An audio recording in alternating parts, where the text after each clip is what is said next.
예, 장기표입니다. 이 윤석열 검찰총장을 쫓아내기 위해서 이 추미애 장관이 윤석열 총장에 대한 직무 집행 정지를 명령을 하고, 그리고 또 징계위원회에 회부했습니다. 근데 이 직무 집행 정지 명령에 대해서 윤석열 총장 쪽에서 그 집행 정지 명령을 정지해달라는 소송을 제기해가지고 서울행정법원에서 그 판사가 조미연 판사라는데, 조미연 판사가 이 윤석열 총장에 대한 직무집행 정지는 부당하다 그래가지고 그걸 법원에서 인용이라 한다, 소송 제기한 것을 받아들이는 결정을 함으로써 윤석열 검찰총장이 직무에 일단 복귀하게 됐습니다. 그리고 또 이 법무부에는 이 고위공직자를 징계할 때는 자문을 구하는 감찰위원회가 있다. 그 감찰위원회에서도 이 지금 윤석열 총장 직무집행 정지하는 것은 절차상 중대한 흠결이 있다. 제대로 본인 말도 안 들어보고 이량은 옳지 않다 그래가지고 거기서도 만장일치로 직무를 정지시키는 것은, 윤석열 총장 직무 정지시키는 것은 옳지 않다는 또 결론이 났고, 또 여기다가 추미애 장관이 다 임명하다시피 물론 임명은 대통령이 합니다.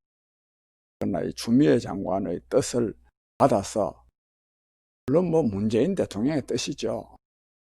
그러나 형식상 어쨌든지 하든 그 한 통속입니다. 그 검찰차장인데 윤석열 총장이 며칠 동안 직무를 수행할 수 없게 됨에 따라서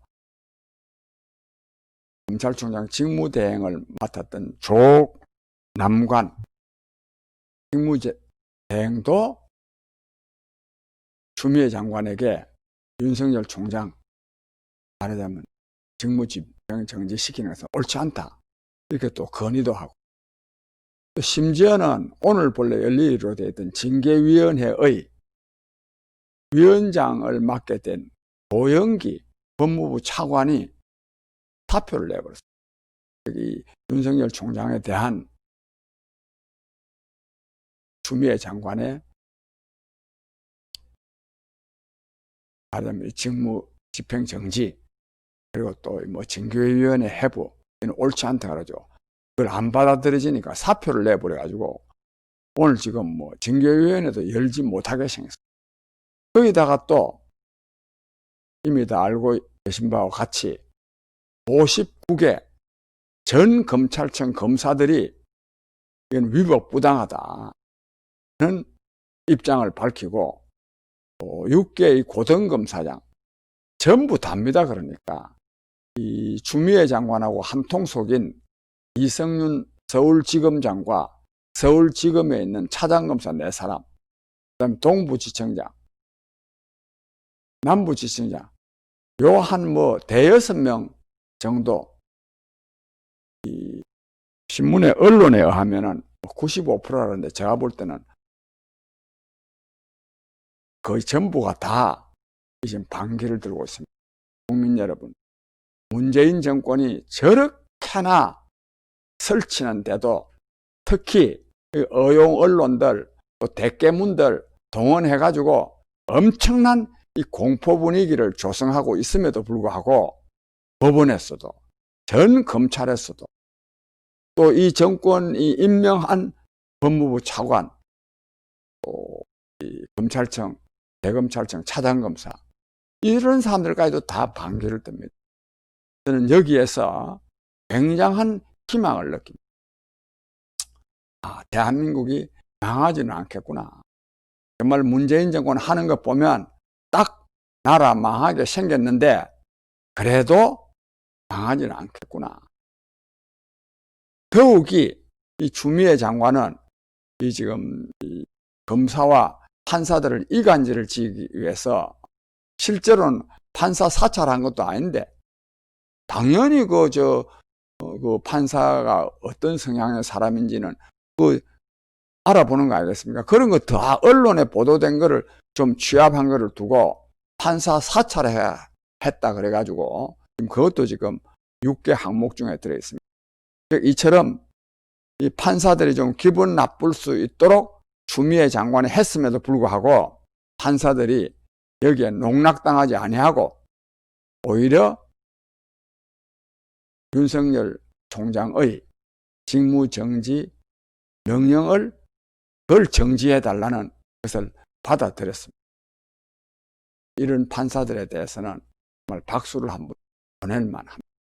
그리고 또 다 감찰위원들도 마찬가지입니다. 그 사람들도 다 추미애 장관이 다 지명하다시피 한 사람들인데도 다 전부 반대했습니다. 국민 여러분, 이거는 이 정권이요 스스로 내부도 단속하지 못하는 것을 의미하는 겁니다. 어떠한 강자도 외부의 침공에 의해서 꼭 멸망하는 것이 아닙니다. 내부의 주로 부패, 그 다음에 기강문란에 의해서 무너지는.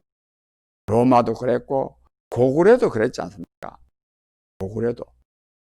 또 신라도 그랬고 심지어는 조선도 우리가 식민지 된 것이 그 고종을 비롯한 그 고종하고 대원군, 빈비 얼마나 싸웠습니까? 그러니까 결국은 멸망하듯이 이 문재인 정권도 마찬가지입니다. 별들이 오래 가지 못합니다. 여기다가 제가 국민 여러분께 꼭 말씀드리고 싶은 것은 이 윤석열 사건은 단순히 민주주의를 파괴하고 법치주의를 파괴하는 문제만이 아닙니다. 이게 이 정권의 문재인 정권의 횡포가 엄청나게 심하다는 것을 의미하고 이러한 횡포를 국민의 힘으로 막아내지 못한다면 다른 부문에서도 엄청나게 횡포가 이루어지게 되어 있습니다. 이미 또 이루어졌습니다. 경제, 최저임금 문제, 주 52시간 문제, 특히 국가 안보 문제 다 이미 횡포가 일어났지 않습니까? 여기다가 또 요즘요 집값 말이죠. 자기네들이 실컷 올려놔 놓고 공시지가 올렸다는 핑계를 대가지고 세금 폭탄을 지금 때리고 있습니다.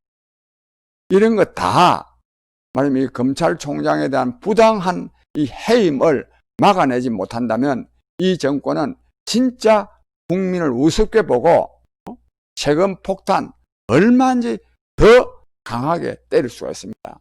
따라서 우리가 이 국민의 힘으로 이거를 막아내야 됩니다. 그리고 마침 내가 소개를 드리면 이분의 이 사태에 대해서 한국에 있는 법학 교수 2,000여 명이 추미애 장관을 앞세운 윤석열 총장 찍어내기에 대해서 반대하는, 그걸 비판하는 그런 입장을 표명했다고 합니다. 그 외에 여러 가지 이 사건과 관련해서 문재인 정권이 흔히 사면초가라 그러는데 전면 초가입니다. 전면 초가. 절대로 이 정권 오래 못 갑니다. 오래 못 가는 것과 관련해서 전 윤석열 사건도 중요하지만 주택 문제 등 특히 또 코로나 방역 조치 이것도 결국은 국민적 분노와 저항을 불러일으킬 수가 있습니다. 이 프랑스 혁명이 1789년도에 있었던 이 프랑스 혁명이 왜 일어났다고 보느냐 하면 루이 16세의 부인이 앙리 마리 앙뚜아네트인데 이 마리 앙뚜아네트가 말하면 인민들이 살기 어렵다고 그러니까 빵도 못 구한다 그러니까 빵 아니면 빵 말고 케이크 먹으면 되지 않느냐 이렇게 말해가지고 프랑스 인민들의 분노를 불러일으켜서 마침내 프랑스 혁명이 일어나고, 그리고 이 마리 앙뚜아네트는 결국은 단두대에서 사라진 그런 일이 있어요. 이 정권이 망하려 그러면 그런 조짐이 일어납니다. 요즘 지금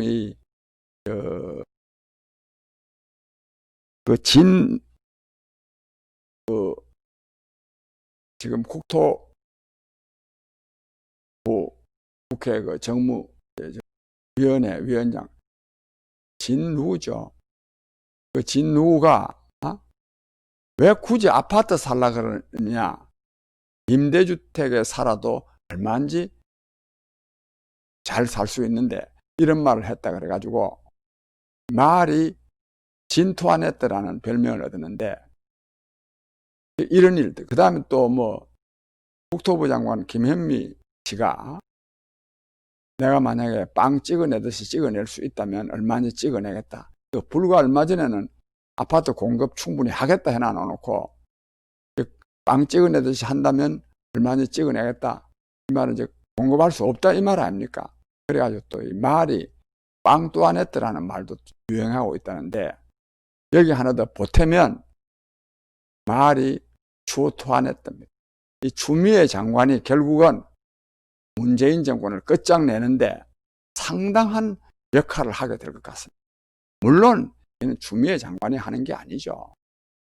문재인 대통령이 다 시켜서 하는 것이지만, 하여튼 국민적으로 볼 때는 하여튼 추미애 장관이 칼춤을 추고 있는데, 이거는 결국 문재인 정권의 붕괴를 가져올 것입니다. 아무쪼록 그러나 거듭 말씀드렸는데, 석은 고목나무도 밀어내어야 이게 없어집니다. 결국은 국민들이 들고 일어나야 됩니다. 그래서 매주 수요일 오후 3시 광화문 경복궁역 6번 출구 앞에서 문재인 정권 퇴진 촉구 대회를 개최합니다. 오늘은 특히 우리 이재호 전 의원이 참여해서 연설도 하고, 그 외 신현림 시인 등, 그 다음에 또 전에 문재인 대통령을 향해서 신발을 던진, 보통 신발 열사라는 말로 불려지기도 했던 정창옥 단장의 아드님 되는 정우혁 군도 오늘 연설합니다.